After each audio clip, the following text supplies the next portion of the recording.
Assalamualaikum warahmatullahi wabarakatuh. Alhamdulillah, wassalatu wassalamu ala asyrafil anbiya'i wal mursalin wa ala alihi wa sahbihi ajma'in.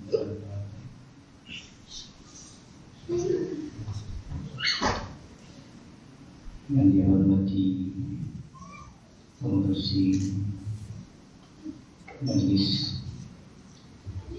dan yang dikasihi kepada semua ahli rombongan daripada Kuala Lumpur yang datang ke panggung ini,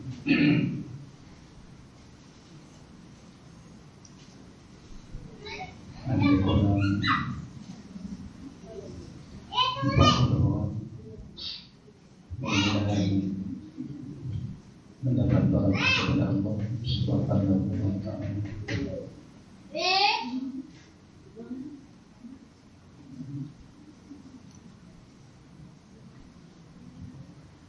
Pertama-tama kita syukur kepada Allah Subhanahu wa ta'ala dengan izin dari Maha yang dapat kita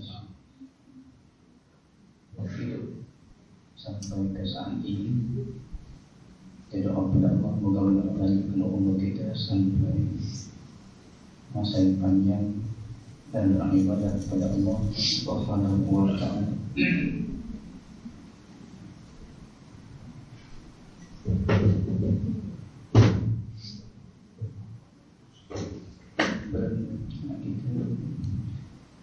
Cakap dua kata, pihak madrasah mengucapkan jutaan terima kasih yang tertinggi dan tak terhingga kepada rombongan yang datang daripada Kuala Lumpur.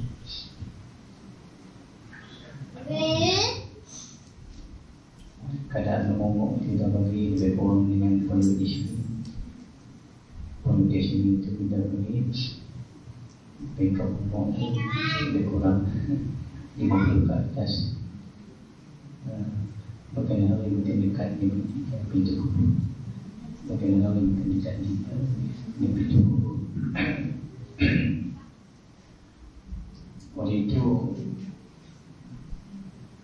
sebagai persediaan kita untuk balik kepada Allah Subhanahu wa ta'ala, yang penting iaitulah kita mencari ilmu. Nabi kita bersabda, al-ilmu imam wal amal tabi'uhu. Ilmu itu sebagai imam dan beramal itu sebagai makmum. Sebab al-ilmu bila amal, bila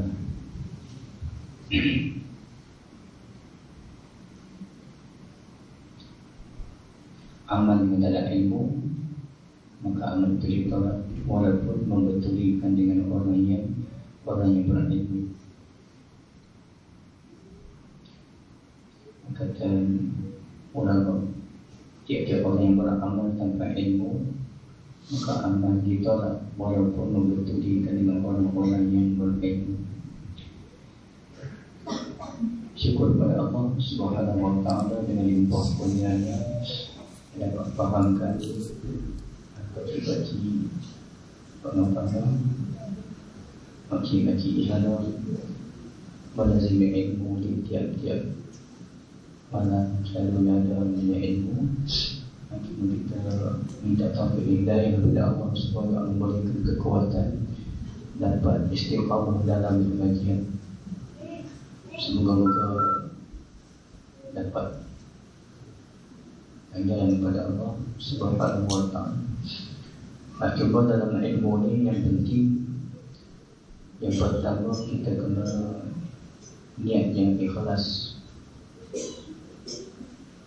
Ikhlas iaitu kita niat semata-mata kita mencari ilmu ialah untuk mencari keredaan Allah Subhanahu wa ta'ala.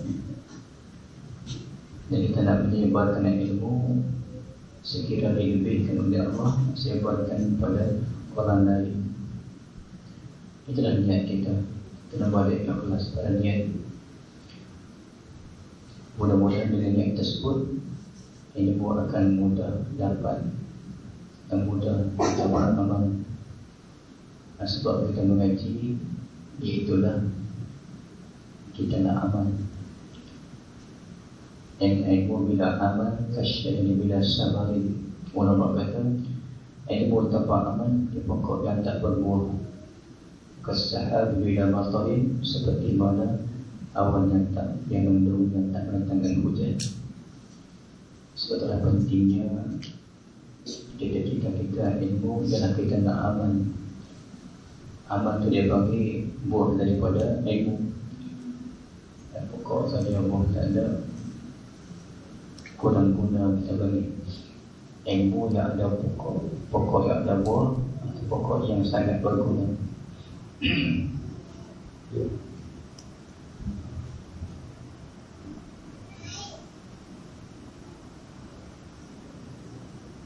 Kemudian di samping kita berjalan menziarahi pondok-pondok, moga-moga kita dapat memahami satu dua sebelum menambah ilmu yang kita sudah dapat. Semoga bertambah lagi ilmu kalam kita yang boleh kita bawa ke negeri akhirat.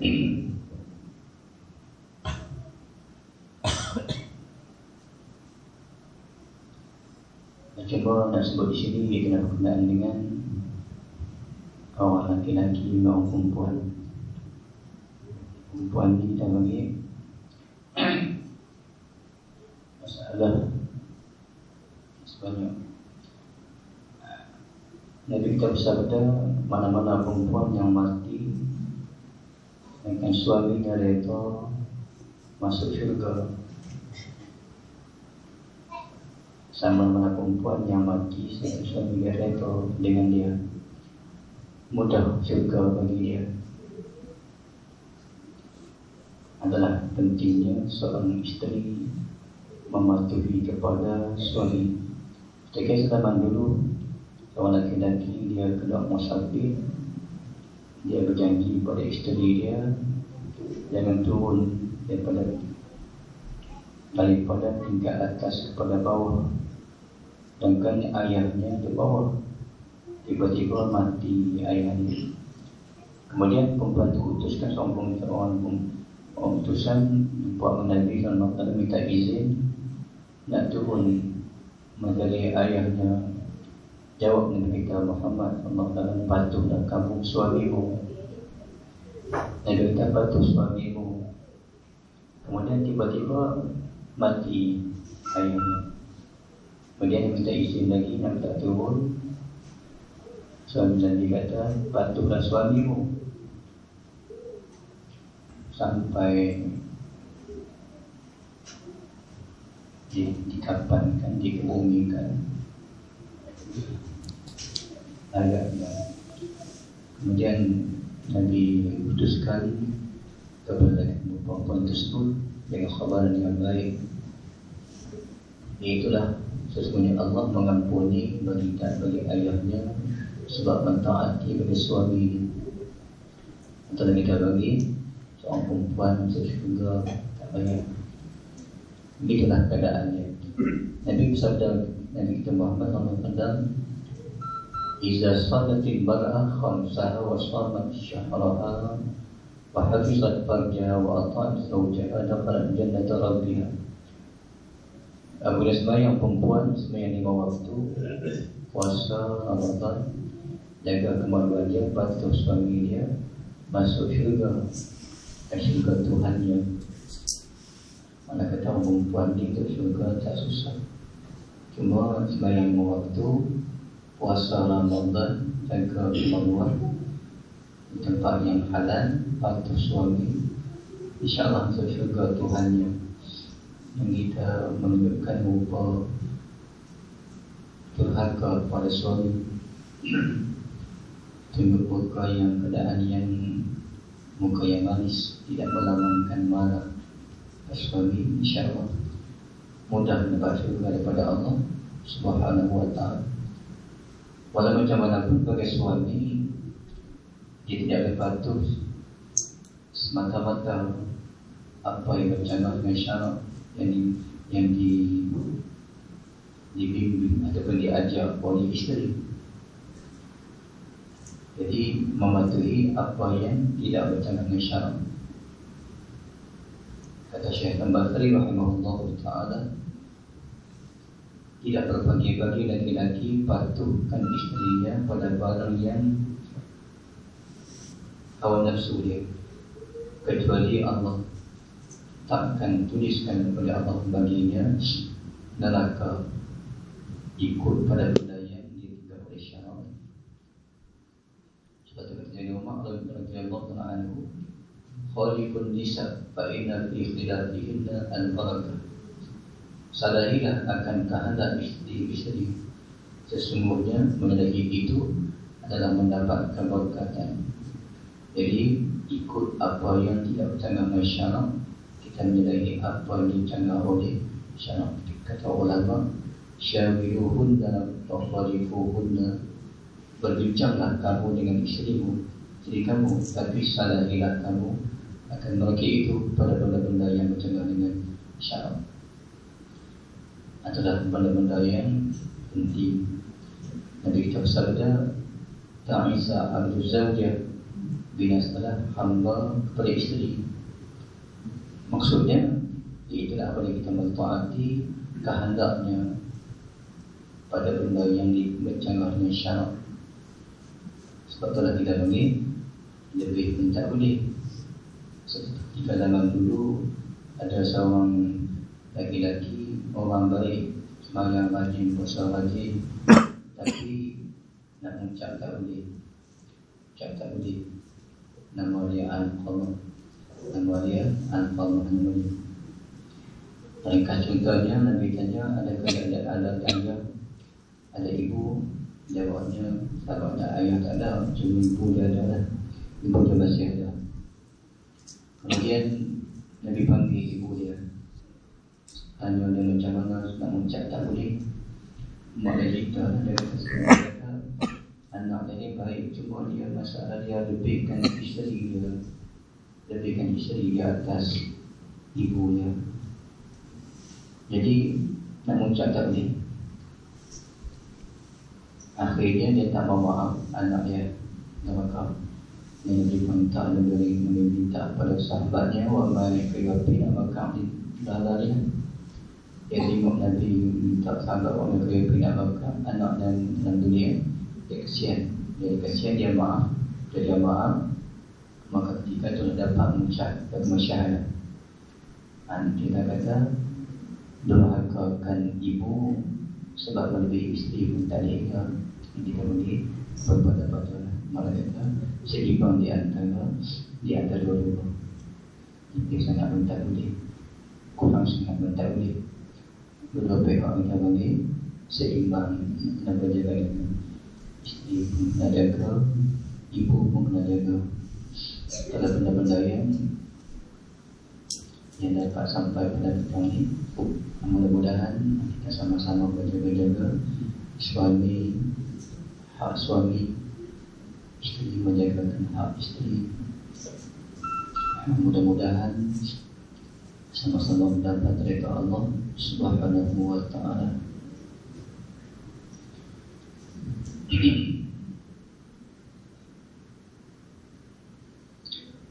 Tolong jawabnya bagaimana? Sekiranya anak daripada atas sampai ke tuli isteri itu tidak, itu tak lepas lagi, tak selesai tanggungjawab isteri terhadap suami. Jadi masalah suami berat juga tanggungjawab berkenaan dengan amanah kita dan jawab macam-macam, paduannya, auratnya, sembahyangnya, pengajiannya, semua kita bertanggungjawab di atas isteri tadi ini.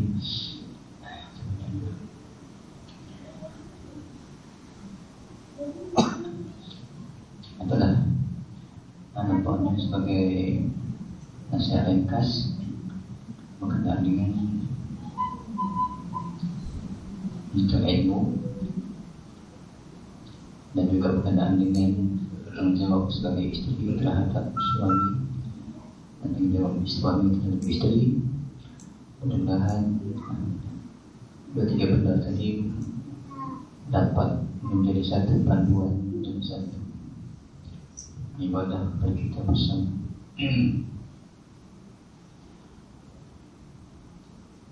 Akhir sekali berkenaan dengan kita sebagai, walaupun kita sebagai seorang suami, sebagai seorang istri, kita semuanya ada ibu dan bapak.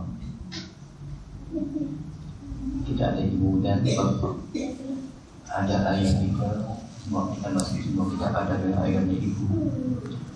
Satu benda yang penting, nanti kita bersabda, al-jannatu tahta aqdamil ummahat. Syurga di bawah tapak ibu. Apa hukumnya? Di bawah keadaan ibu. Keadaan ibu dan bapa. Kadang-kadang kita cuci ayah mak kita, kita cakap benda-benda yang mendidikkan perasaannya, itu benda yang kita kena atasi. Rumah tangga dia macam mana, makan minum dia, pakaian dia, kadang-kadang kita abaikan tersebut. Kita jaga yang diri kita abaikan dan menjawab terhadap ayah dan ibu kita. Itu satu benda yang kita tidak jaga juga. Kadang-kadang kita terlupa, kita terabai ataupun lalai sedikit. Itu benda penting. Sebab syurga di bawah keadaan ibu bapa. Ibu bapa tak reda, syurga tak akan dapat. Perkataan kita, perbuatan tingkah laku kita, jangan ada benda-benda yang menyinggung perasaan kedua-duanya. Jika ada, ini bang takut tadi, takut mengucap tak boleh, itu masalah.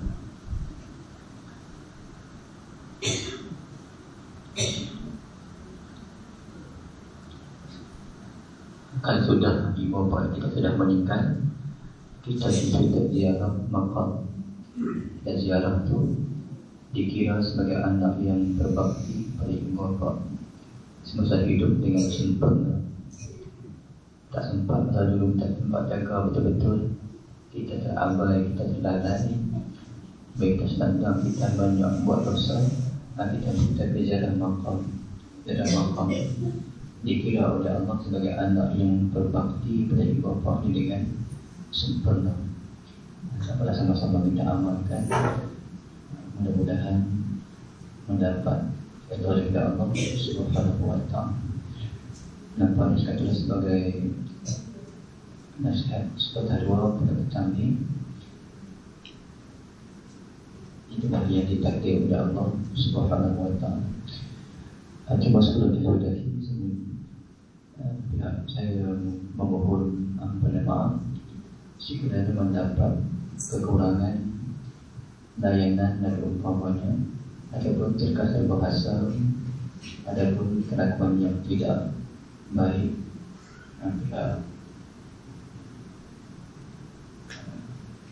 pihak madrasah umumnya mengucapkan ampun maaf kepada rombongan yang datang jauh di madrasah ini, dan pihak madrasah mengalu-alukan datanglah lagi di masa yang akan datang.